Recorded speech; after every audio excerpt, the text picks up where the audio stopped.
मी सुनेत्रा अजित पवार गांभीर्यपूर्वक प्रतिज्ञा करते की कायद्याद्वारे स्थापित झाले आहे अशा भारताच्या संविधानाबद्दल मी खरी श्रद्धा व निष्ठा बाळगीन।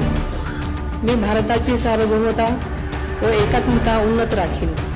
मी महाराष्ट्र राज्याची उपमुख्यमंत्री म्हणून माझी कामे निष्ठापूर्वक व ससद्विवेक बुद्धीने पार पाडेन आणि संविधान व कायदा यानुसार सर्व तऱ्हेच्या लोकांना मी गांभीर्यपणे व निपक्षपातीपणे तसेच कोणाच्याही विषयी ममत्वभाव किंवा आकस न बाळगता न्याय वागणूक देईन। मी सुनेत्रा अजित पवार गांभीर्यपूर्वक प्रतिज्ञा करते की महाराष्ट्र राज्याची